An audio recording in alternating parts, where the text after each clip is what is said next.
Sejarah Filsafat Barat. Karya buku Bertrand Russell.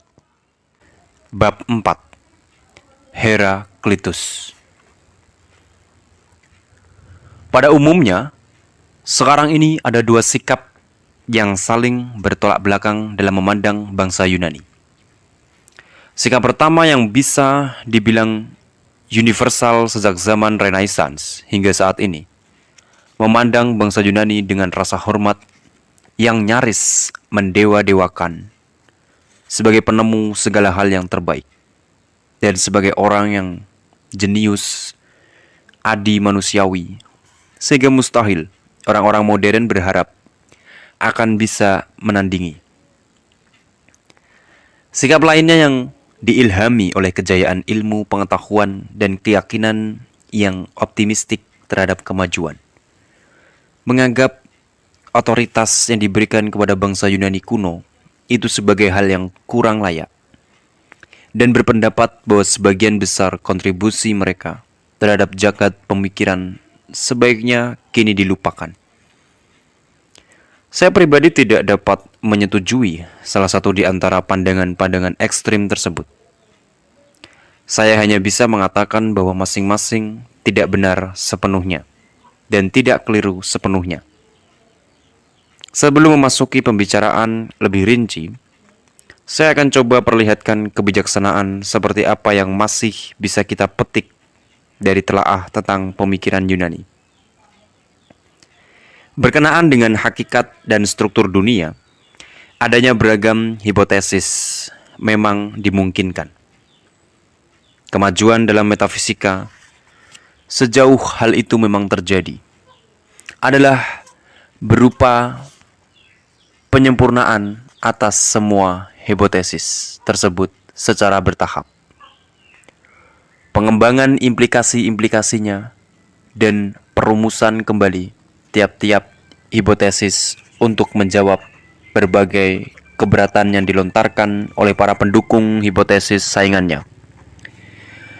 Belajar mengkonsepkan alam semesta berdasarkan tiap-tiap sistem itu bisa memberikan kepuasan imajinatif tersendiri dan akan menjadi antidot bagi dogmatisme. Selain itu, sekiranya tak ada satupun hipotesis tadi yang bisa dibuktikan, tetapi ada pengetahuan murni yang bisa diperoleh dalam upaya mengungkap unsur apa saja yang terkandung dalam setiap sistem, sehingga ia konsisten dengan dirinya sendiri maupun dengan fakta-fakta yang sudah diketahui. Kini hampir semua hipotesis yang pernah mendominasi filsafat modern adalah hipotesis yang pada mulanya digagas oleh bangsa Yunani. Daya cipta mereka yang imajinatif mengenai persoalan-persoalan abstrak tidak perlu dipuji-puji secara berlebihan. Apa yang seyogyanya saya katakan mengenai bangsa Yunani, terutama akan saya kemukakan berdasarkan sudut pandang ini.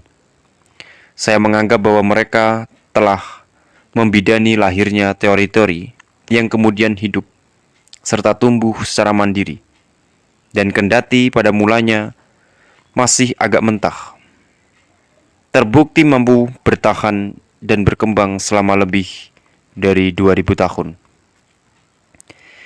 Yang pasti, bangsa Yunani telah menyumbangkan sesuatu yang lain lagi, yang terbukti mengandung nilai lebih permanen daripada pemikiran abstrak.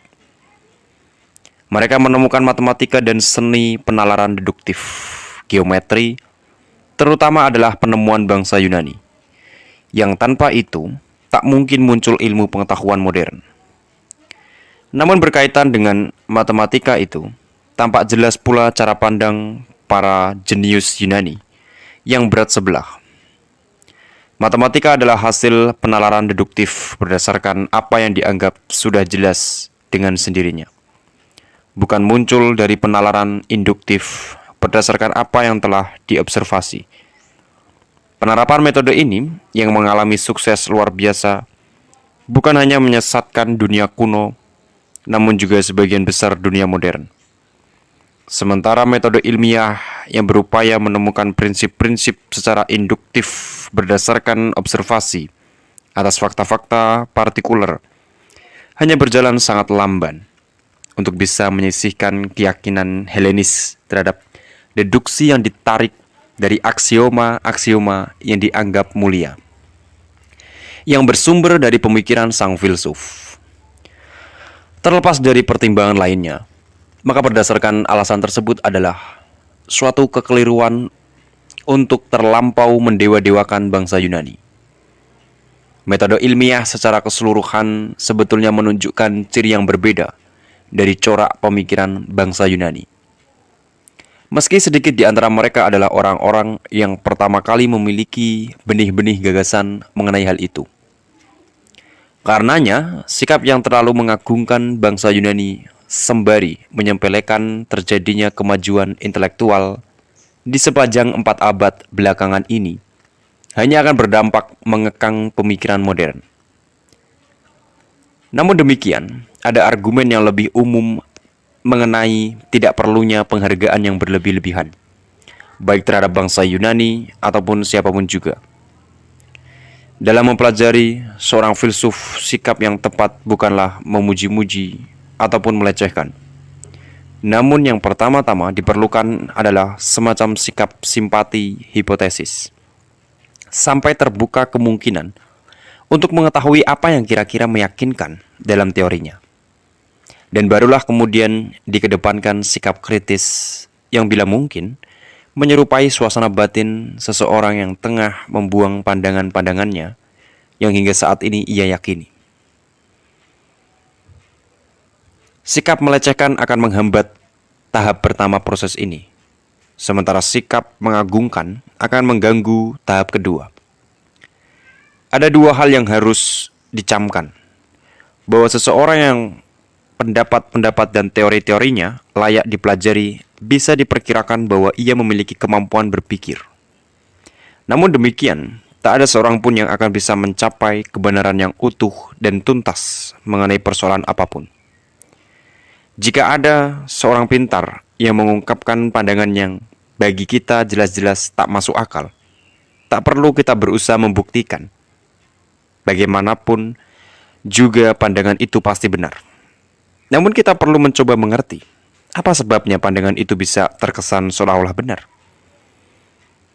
Diterapkannya imajinasi historis dan psikologis ini sekaligus memperluas jangkauan berpikir kita dan membantu kita menyadari betapa tampak tololnya berbagai prasangka yang pernah kita agungkan sendiri jika ditinjau dari suatu zaman yang memiliki corak pemikiran berbeda.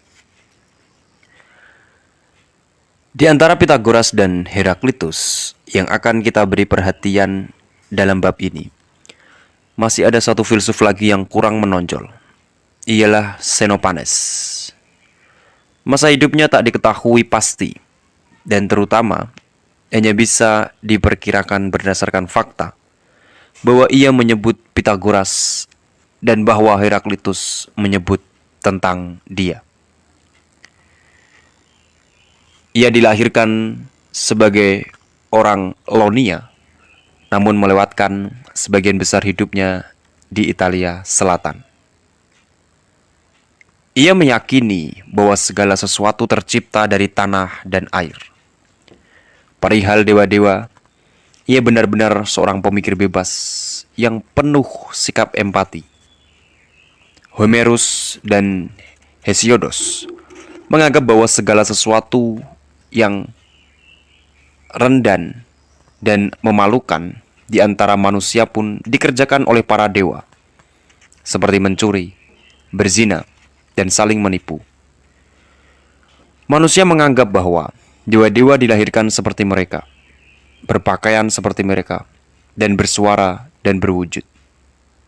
Ya, dan seumpama lembu atau kuda atau singa punya tangan dan bisa menggambar dengan tangannya dan menghasilkan karya-karya seni seperti manusia, maka kuda akan menggambar wujud dewa seperti kuda dan lembu seperti lembu, dan melukiskan tubuh para dewa itu sesuai dengan bayangan tentang jenis-jenis yang ada dalam kelompoknya masing-masing.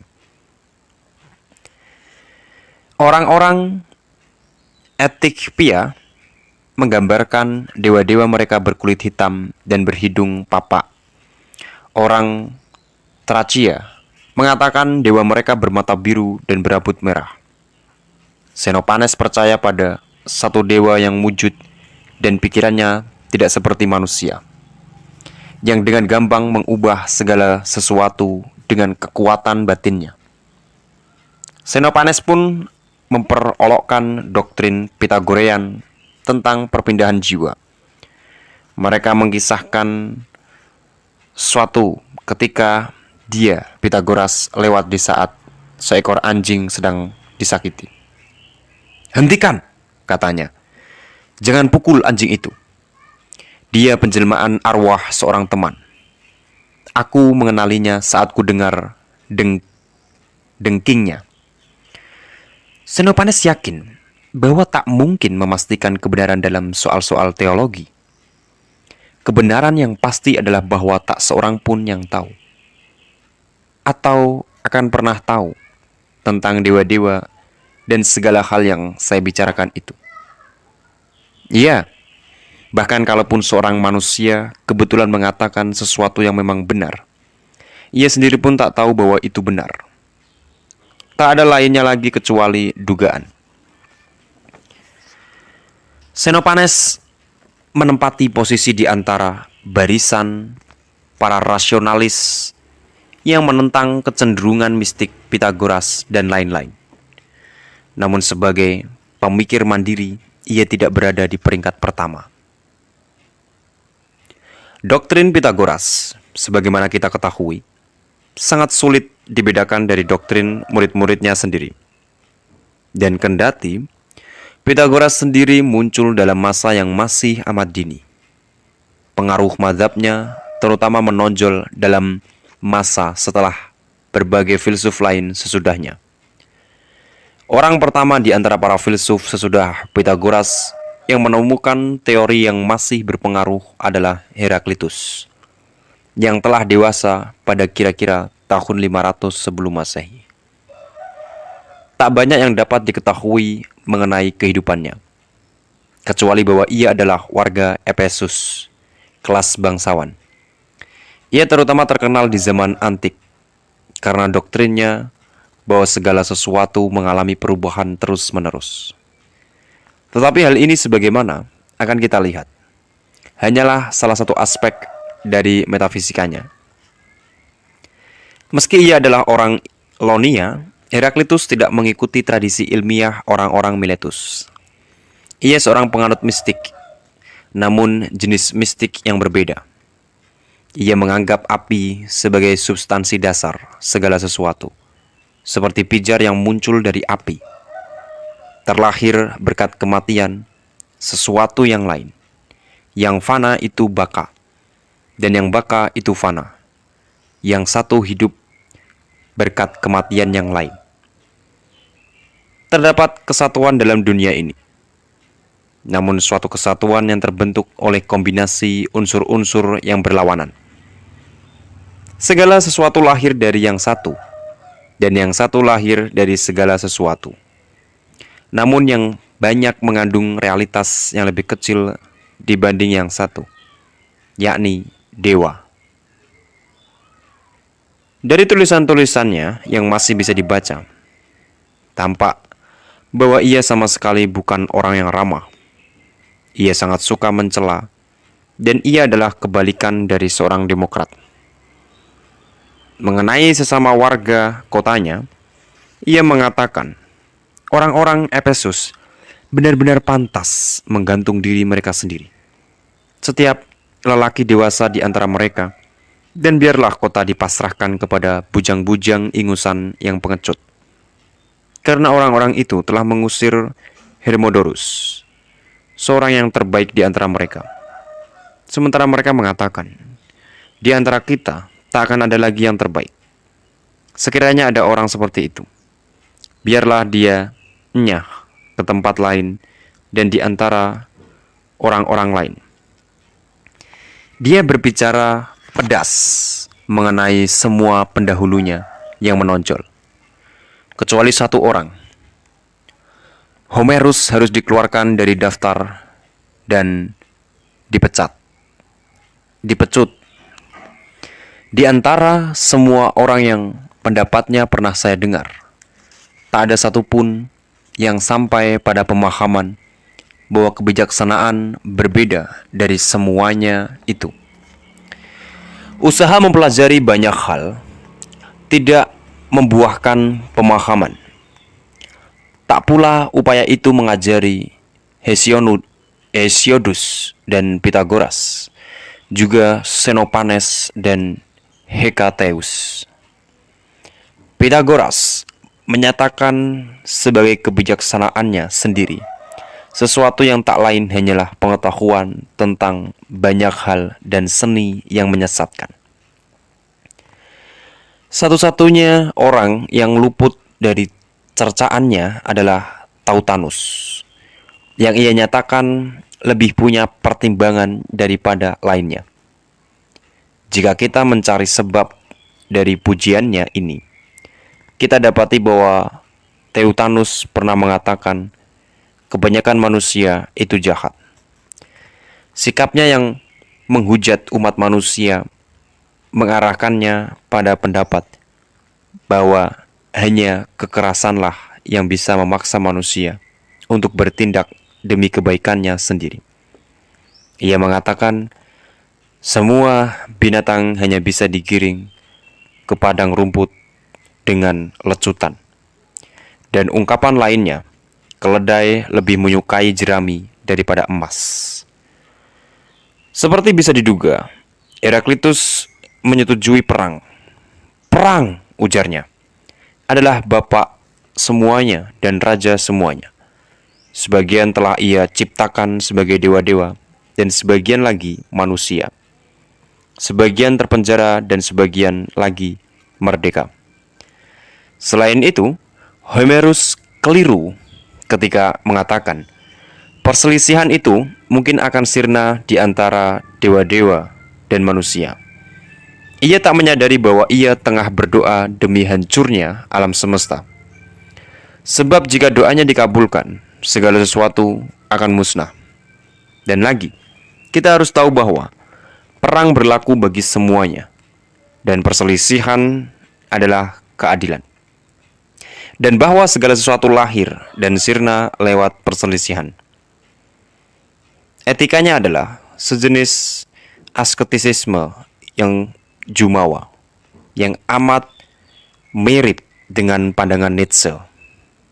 Ia menganggap jiwa adalah adonan antara api dan air, di mana api bersifat mulia dan air nista. Jiwa yang paling banyak mengandung api ia sebut kering.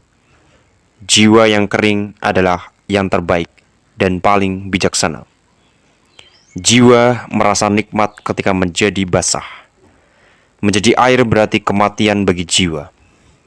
Memang sulit mengalahkan dorongan nafsu, apapun yang ingin diperolehnya. Ia mendapatkannya dengan mengorbankan jiwa. Tidaklah baik bagi laki-laki untuk mendapatkan semua yang mereka inginkan. Kita bisa mengatakan bahwa Heraklitus memuliakan kekuatan yang diperoleh lewat penguasaan diri dan memandang rendah nafsu-nafsu yang menyimpangkan manusia dari ambisi-ambisi utamanya. Sikap Heraklitus terhadap agama pada zamannya, yang tentunya adalah agama Bakis, sangatlah memusuhi. Namun bukan seperti sikap permusuhan seorang rasionalis ilmiah. Ia mempunyai agama sendiri, dan di satu pihak ia menafsirkan teologi saat itu sehingga sesuai dengan ajarannya.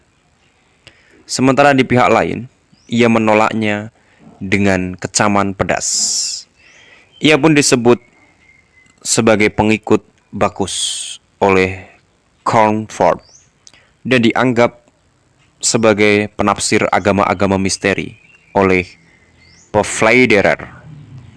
Saya tidak pernah berpendapat bahwa bukti-bukti yang relevan mendukung penilaian tersebut. Ia mengatakan misalnya, agama misteri yang dipraktikkan banyak orang adalah agama yang tak suci. Ini menunjukkan bahwa ia punya pandangan sendiri mengenai agama misteri yang tentunya lebih suci. Namun tentu juga akan sangat berbeda dengan agama misteri yang sudah ada. Ia mestinya akan merupakan seorang pembaharu agama. Kalau saja ia tak terlalu suka mencerca secara kasar dalam melakukan propaganda.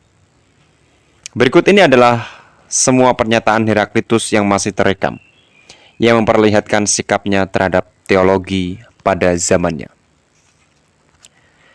Sabda Gusti lewat Orakel Delphi yang tak pernah mengucapkan maupun menyembunyikan maksudnya, namun mengungkapkannya lewat petanda. Dan Sibil lewat bibirnya yang mempesona, menuturkan sesuatu yang tak mengundang sukacita, tanpa hiasan, tanpa aroma, yang bisa mencapai 1000 tahun suaranya. Puji bagi dewa atas nama dia. Di Hades terciumlah aroma nyawa. Kematian yang agung mendapat ganjaran agung. Mereka yang mati dan menjadi dewa, para pejalan malam, tukang tenung, pendeta bakus, dan dukun wanita pecandu anggur, peramal misteri. Tahayul yang dianut orang-orang adalah tahayul tak suci, dan mereka menyembah angan-angan ini, seolah berbicara dengan seorang di dalam rumahnya. Tak tahu seperti apa gerangan para pahlawan dan dewa-dewa. Sekiranya bukan untuk Dionysus, mereka adakan upacara dan nyanyikan himne memalukan yang memuja lingga. Akan lebih memalukan lagi perbuatan mereka. Namun Hades tak beda dengan Dionysus, yang untuk menghormatinya mereka bertingkah gila, minum anggur, berpesta pora. Sia-sia mereka bersuci dengan mencemarkan diri dalam darah. Seperti orang terkena lumpur mencuci kakinya dalam lumpur. Siapapun yang melihat dia melakukannya tentu menganggap dia gila. Heraklitus meyakini api sebagai unsur purba yang darinya segala sesuatu tercipta. Para pembaca tentu ingat, Thales menganggap segala sesuatu tercipta dari air. Anaximenes berpendapat bahwa udaralah unsur primitif itu. Sedangkan Heraklitus memilih api. Pada akhirnya, Empedokles, bak seorang negarawan, menawarkan kompromi dengan memilih 4 unsur, ialah tanah, udara, api, dan air. Ilmu kimia bangsa kuno berhenti pada titik ini. Tak ada kemajuan lebih lanjut terjadi dalam bidang ini. Sampai saatnya ahli-ahli alkemi Islam merintis penyelidikan mereka tentang dasar-dasar filsafat, ilmu pengetahuan, dan metode untuk mengubah logam mentah menjadi emas. Metafisika Heraklitus cukup dinamis untuk bisa memuaskan orang-orang modern yang gairahnya paling meluap-luap sekalipun. Dunia ini yang sama bagi semuanya bukan diciptakan oleh dewa atau manusia, tetapi dahulu, sekarang, dan seterusnya adalah api yang terus menyala, yang kadang berkobar dan kadang meredup. Pertama-tama, api berubah menjadi laut, dan separuh dari laut adalah tanah. Separuhnya lagi angin puting beliung. Dalam dunia seperti itu dianggap berlangsung perubahan abadi. Dan memang perubahan abadi itulah yang diyakini Heraklitus. Namun demikian, ia mengemukakan doktrin lain yang ia anggap lebih penting daripada perubahan abadi. Inilah doktrin tentang berbaurnya hal-hal yang berlawanan. Manusia tak tahu, ujarnya, bagaimana sesuatu yang bertentangan kemudian berdamai dengan dirinya sendiri. Inilah penyesuaian antara tegangan-tegangan yang berlawanan, seperti pada Gandewa dan Lira. Keyakinannya terhadap perselisihan berkaitan dengan teori ini. Sebab di dalam perselisihan, hal-hal yang berlawanan berbaur untuk menghasilkan gerak yang tak lain adalah harmoni. Di dunia ini terdapat kesatuan. Namun kesatuan yang tercipta dari keragaman. Pasangan-pasangan terdiri dari apa yang utuh dan yang tak utuh, yang menyatu dan yang tercerai, yang selaras dan yang berselisih. Yang satu tercipta dari segala sesuatu, dan segala sesuatu lahir dari yang satu. Kadang ia berbicara seolah-olah kesatuan lebih fundamental daripada keragaman. Yang baik dan yang buruk adalah satu. Bagi dewa, segala sesuatu adil, baik, dan benar. Namun manusia beranggapan bahwa sebagian hal salah dan sebagian lainnya benar. Yang menanjak dan yang menurun adalah satu yang sama. Dewa adalah siang dan malam, musim dingin dan musim panas, perang dan perdamaian, kenyang dan kelaparan. Namun ia menjelma dalam berbagai bentuk seperti halnya api. Maka saat bercampur dengan berbagai bumbu, dinamai sesuatu dengan citranya masing-masing. Akan tetapi, tak akan ada kesatuan jika tak ada hal-hal bertentangan yang berkombinasi. Yang baik bagi kita adalah bertentangan. Doktrin ini mengandung benih-benih filsafat Hegel yang berjalan dengan memadukan segi-segi yang berlawanan. Metafisika Heraklitus, sebagaimana pemikiran Anaximander, didominasi oleh konsepsi tentang keadilan kosmis yang mencegah agar perselisihan antara hal-hal berlawanan janganlah menghasilkan kemenangan mutlak salah satu pihak. Segala sesuatu bertukar dengan api dan api bertukar dengan segala sesuatu seperti barang-barang yang ditukarkan dengan emas dan emas ditukar dengan barang-barang. Api hidup dari kematian udara dan udara hidup dari kematian api. Air hidup dari kematian tanah, tanah hidup dari kematian air. Matahari tak dapat melampaui ukurannya. Jika ia melampauinya, maka para erini, yakni para pembantu keadilan, akan mencegahnya. Kita harus tahu bahwa perang berlaku bagi semuanya, dan perselisihan adalah keadilan. Heraklitus berulang kali menyebut dewa yang berbeda dengan dewa-dewa. Dalam hal mana manusia tak memiliki kebijaksanaan, dewa memilikinya. Oleh dewa manusia disebut bayi, seperti halnya seorang anak disebut demikian oleh orang dewasa. Manusia paling bijaksana pun tak lebih dari monyet jika dibandingkan dewa. Seperti halnya monyet paling cantik pun tetap jelek dibandingkan manusia. Tak ayal lagi, dewa adalah perwujudan dari keadilan kosmis.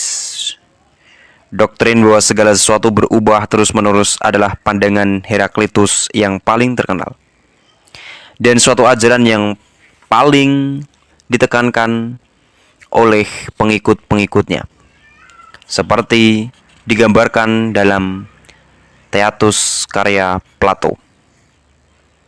Engkau tak dapat mencebur dua kali ke dalam sungai yang sama, karena air segar senantiasa mengalir melintasimu. Matahari selalu baru setiap hari.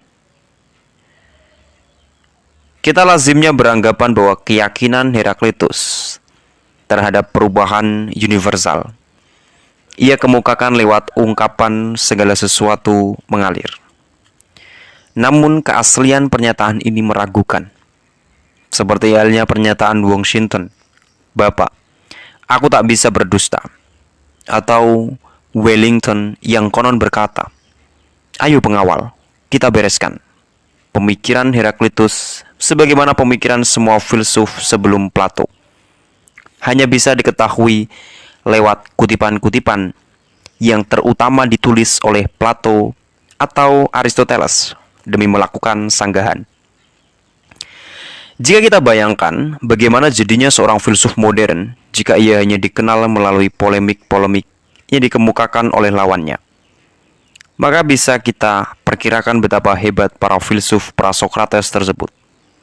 Sebab kendati pun mereka hanya bisa dilihat dari balik kabut permusuhan yang ditebarkan lawan-lawannya, mereka tetap tampak agung.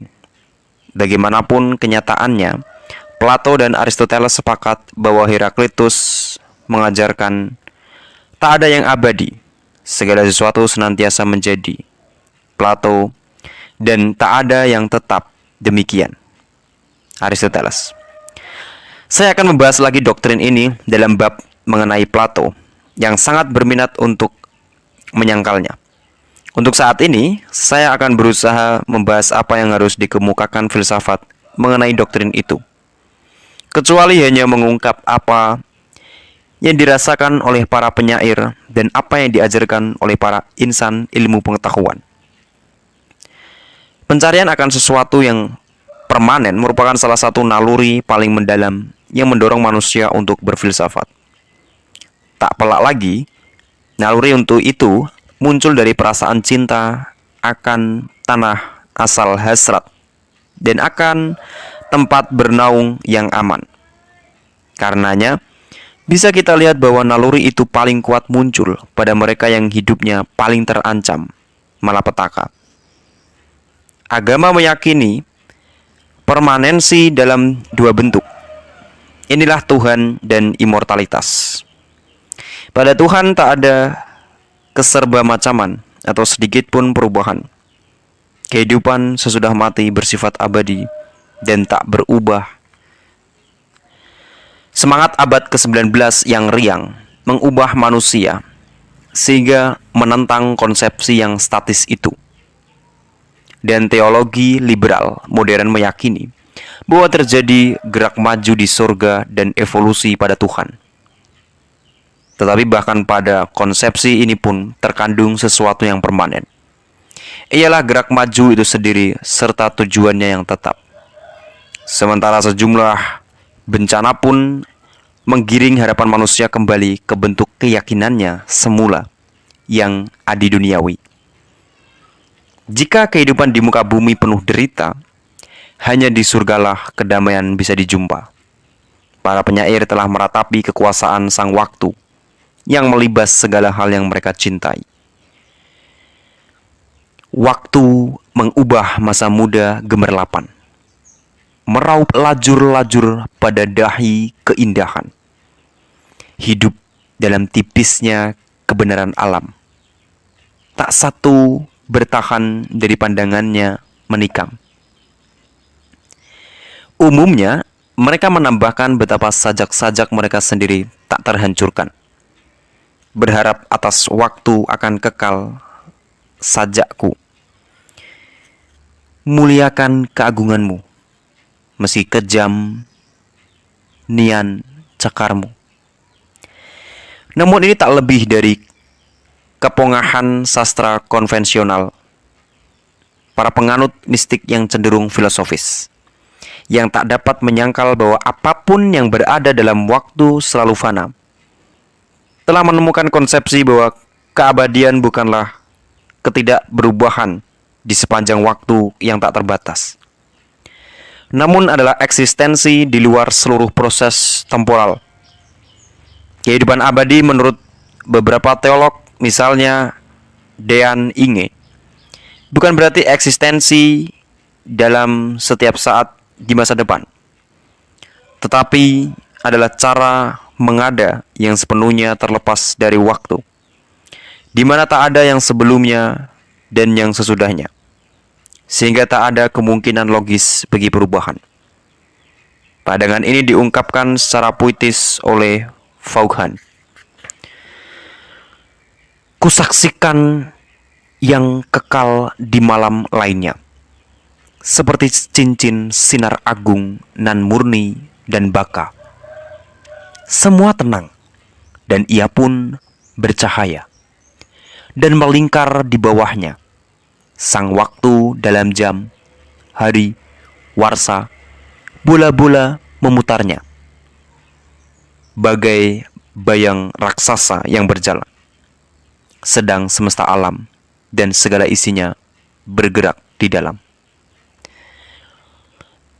Beberapa sistem filsafat paling terkemuka telah mencoba menjabarkan konsepsi ini lewat prosa yang cermat untuk mengungkapkan adakah alasan yang disimpulkan dengan seksama yang akhirnya dapat memaksa kita untuk percaya. Heraklitus sendiri, di samping keyakinannya akan perubahan, tak dapat menyangkal adanya sesuatu yang abadi. Konsepsi tentang keabadian yang berbeda dengan jangka waktu yang tanpa batas akhir, yang berasal dari Parmenides, tidak terdapat dalam ajaran Heraklitus. Tetapi di dalam filsafatnya, api utama tak pernah padam. Dunia ini, dahulu, sekarang, dan seterusnya adalah api yang terus menyala. Hanya saja, api adalah sesuatu yang selalu berubah, dan permanensinya lebih berupa prosesnya daripada substansinya. Tetapi ini bukan pendapat Heraklitus sendiri. Sama dengan filsafat, ilmu pengetahuan pun berusaha melepaskan diri dari doktrin perubahan terus-menerus dengan jalan menemukan sejumlah lapisan dasar yang permanen di antara fenomena yang selalu berubah. Ilmu kimia tampak bisa memuaskan kehendak ini. Telah diketahui bahwa api yang seolah menghancurkan sebetulnya hanya mengubah sejumlah unsur dikombinasikan lagi.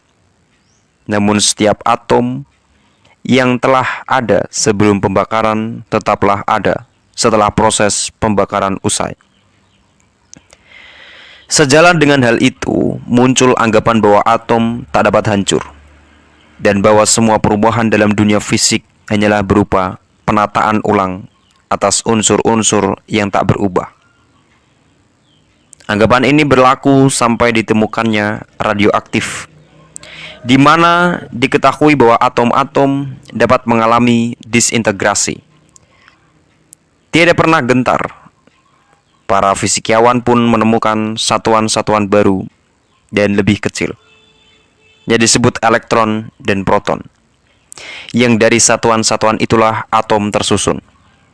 Dan selama beberapa tahun, satuan-satuan itu dianggap memiliki sifat tak terhancurkan yang semula dikenakan pada atom. Sayangnya terbukti bahwa proton dan elektron bisa bertemu dan meledak. Dan bukannya membentuk materi baru, namun menciptakan gelombang energi yang menyebar ke seluruh bidang dengan kecepatan cahaya. Energi telah menggantikan materi sebagai sesuatu yang permanen, akan tetapi berbeda dengan materi. Energi bukanlah penyempurnaan anggapan awam mengenai sesuatu. Energi hanyalah suatu sifat dari proses-proses fisik. Secara khayali, energi bisa diidentikan dengan api Heraklitean. Namun yang identik itu adalah pembakarannya, bukan apa yang membakar. Apa yang membakar telah lenyap dari ilmu fisika modern. Kini kita beralih dan yang kecil ke yang besar. Ilmu astronomi tak lagi mengizinkan kita beranggapan bahwa benda-benda langit bersifat abadi. Planet-planet sebetulnya tercipta dari matahari, dan matahari tercipta dari nebula. Proses ini telah berlangsung sekian waktu, dan masih akan berlangsung lebih lama lagi. Namun, cepat atau lambat, mungkin sekitar 1 juta tahun, akan terjadi ledakan yang menghancurkan seluruh planet. Dan semuanya kembali ke kondisi yang berupa gas campur aduk tak karuan. Demikianlah yang kurang lebih dikatakan oleh para astronom. Bisa jadi ketika hari kiamat itu kian mendekat, para astronom ternyata menemukan kesalahan hitungan. Doktrin tentang perubahan terus-menerus, seperti diajarkan Heraklitus, telah menimbulkan banyak jerih payah. Dan ilmu pengetahuan, sebagaimana kita saksikan, tak mampu menyangkalnya. Salah satu ambisi utama para filsuf adalah membangkitkan lagi harapan bahwa ilmu pengetahuan tampaknya sudah tak berdaya. Seiring dengan hal itu, para filsuf dengan tekad besar berupaya menemukan sesuatu yang tidak takluk kepada imperium waktu. Pencarian ini bermula dari Parmenides.